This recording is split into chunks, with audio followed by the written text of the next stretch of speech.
이르시되 어찌하여 자느냐. 시험에 들지 않게 일어나 기도하라 하시니라. 새벽을 깨우는 거룩한 기도자 여러분, 주의 말씀의 부르심을 따라 새벽을 여는 기도 시간이 주 안에서 복되기를 바랍니다. 오늘 우리가 읽어갈 하나님의 말씀은 누가복음 22장 39절에서 53절까지의 말씀으로서 6월절 만찬으로 드디어 시작된 고난의 출발이 예수님의 십자가의 순환과 죽음으로 이어지는 단락을 읽어가고 있습니다. 우리는 이 본문 안에서 누가가 말하고 있는 감람산, 마태가 전하고 있는 겟세마네 동산의 기도가 여기 들려지게 되고, 어둠의 영, 어둠의 권세로 인하여 강도 취급을 당하는 불법의 체포가 이루어지게 되는 장면을 읽어가게 됩니다. 예수께서 나아가 습관을 따라 가까운 상황에 예수님께서 19장에서 21장까지 예루살렘과 감람산을 오가시며 성전의 말씀을 가르치시고 감람산에 쉬셨던 이 예수님의 예루살렘의 막바지의 혼신의 사역을 뜻하고 있는 의미가 있고요. 단순한 습관이 아니고 누가복음 1장 9절 10절에 이어지면 사가랴가 제사장의 전례를 따라 마치 예수님께서 하나님 앞에 이 하나님의 뜻의 규례를 따라 생명을 내어주는, 제사장은 제물을 가지고 하나님 앞에 나아가 그 제사를 집행했지만 예수님은 그 자신이 여기 자기 목숨을 희생양으로 삼아 드리는 거룩한 제사의 관례 속에 예수님께서 여기 지금 기도의 자리로 갑니다. 여기 나타나고는 기도에 대한 이야기 앞뒤 안에 예수님의 시험이 여기 담겨져 있습니다. 그래서 여기 40절에 그곳에 이르러 그들에게 이르되 유혹에 빠지지 않게 기도하라. 사실은 시험이지요. 이 시험의 얘기는 마지막 46절에 시험에 들지 않게 동일한 말입니다. 그 하나님의 진노의 잔을 마셔야 되는 이 고뇌의 시간, 땀방울이 핏방울이 되도록 쏟아져 나오는 그 시간, 예수님의 울부짖음 앞에 제자들마저도 슬픔에 젖어 잠에 빠져들 수밖에 없는 그 진노의 잔을 마셔야 되는 생명을 건 분투의 시간, 그저 죽음의 공포를 생각하지 마시고 이레미야 25장을 읽으시고 계시록 14장 16장을 읽어가시며 하나님의 진노가 온 세계에 쏟아지는 그 모든 하나님의 진노와 심판의 그 모든 무게를 예수님께서 지금 온 몸으로 바치고 서 있는 겁니다. 마셔야 되기 때문에. 이 하나님의 이 진노의 잔, 이 진노의 잔은 그에게 나타난 바벨론으로 인한 예루살렘의 멸망의 그 비참함, 그리고 마지막 날 계시록에 이루어지는 우리 주님이 다시 오실 때를 예고하는 이 세상에 대한 심판이 쏟아지는 그 양편의 무게를 지금 예수님께서 여기 짊어지고 있고요. 우리 개인적으로는 우리가 이 세상에 얼마나 큰 고통과 아픔과 저주와 소롱에 내려갈는지 각자가 다르고 다양한 상황이지만 우리도 마치 지옥에 내려가는 것과 같은, 우리도 우리의 땀방울이 핏방울로 변하는 그 절기와 견디기 힘든 스트레스와 절망의 나락에 있을 때라도 잊지 마십시오. 주님은 그것을 짊어지셨다는 것. 예수 믿으십시오. 그래야 짊어지고 갈 수 있습니다. 그래야 짊어지고 갈 수 있습니다. 그게 기도에 대한 의미입니다.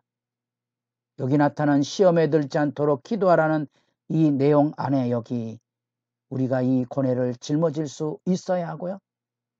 그래서 우리가 이 악의 시험으로부터 자기를 지키는 일로서 깨어 있어야 하는 거죠.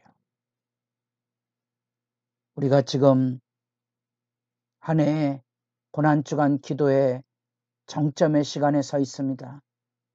교회가 지켜오던 기도의 절기, 그것마저도 이제 한 주간으로 줄여서 우리가 알량하게 지킨다고 느껴질 만큼 절절한 상황이지만, 개인적으로도 교회적으로도 생명을 건 씨름을 통하여서 이 고뇌를 이겨낼 수 있어야 되는 거지요. 시험에 들지 말아야 되거든요. 어떠한 풍파가 다가올는지, 누가 그것을 짊어져야 될지는 모르지만 모두가 서로를 붙들어서 시험에 무너지지 않도록 서로를 세우는 기도의 시간과 기도의 유대가 필요하다는 사실입니다.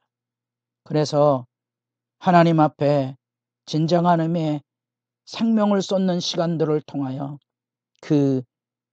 여기 천사가 와서 예수를 돕는 그 장면, 마치 절망의 나락에 빠진 이스라엘의 죄악을 하나님의 심판으로 오롯이 끌어안아야 됐던 엘리야에게 천사가 찾아오는 그 사건, 그와 같은 거지요. 누가복음에서 이 천사의 나타남은 기도에 응답하고 연관이 있는 그런 사건입니다. 그래서 누가복음 1장 11절에도 이 천사가 나타나서 기도의 응답을 들려주는 것으로부터, 여기 천사가 나타나서 예수님이 기도를 돕는 22장 43절의 사건이 앞뒤에 배치되어 있는 거죠. 그래서 이 어둠의 영과 천사를 통하여 우리는 이 시험을 이겨내는 기도의 영광을 만나게 됩니다. 우리에게도 힘이 된다면 그것은 주님의 도우심일 겁니다. 그리고 드디어 그 무서운 어둠의 세력에 존경과 사랑을 가진 입맞춤을 예수님의 체포로 이어가는 가룟 유다의 악의 선봉에 선 이 처참한 삶의 모습, 그래서 군사작전 하듯이 그렇게 예수를 체포하는 장면과 칼을 가지게 해서 이사야의 말씀에 나타나는 대로 불법자의 동료, 강도 취급을 받아야 된다는 그 수모와 모욕을 예수님께서 친히 말씀하시고 칼질을 하는 제자들을 멈춰서게 합니다. 인내하고 감수해야 되는 거고요.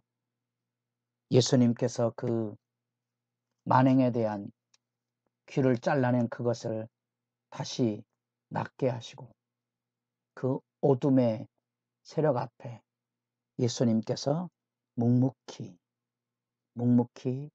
나아가십니다. 그게 하나님 나라의 권세입니다. 지금 눈앞에는 가룟 유다 같은 경우에는 이 예수님의 권세가, 하늘과 땅의 권세를 가진 예수님이 보이지 않는 무지 속에 있기 때문에 예수를 팔아넘기고 예수를 체포하는 앞잡이로 서 있지만 후회할 겁니다. 그 어둠이 벗겨지게 되면 어둠은 사람을 이용해서 죽임과 저주와 멸망으로 끌어놓거든요. 조심하십시오. 어둠에 떨어지지 말아야 됩니다. 그래서 깨어 기도해야 되는 소중한 명령을 새삼 생각하게 됩니다. 이 고난주간 어간 그들의 절기 가운데 겟세마네를 지켜가는 행렬이 있습니다. 예수님께서 겟세마네 동산에서 기도하시다가 이제 기드론 골짜기를 건너 예루살렘의 가야바 대제사장의 관정으로 끌려가는 그 길, 아마도 1시간이 넘는 그런 밤샘의 행렬을 그들은 지켜가며 지금도 이런 기도의 시간들을 묵상하고 있습니다.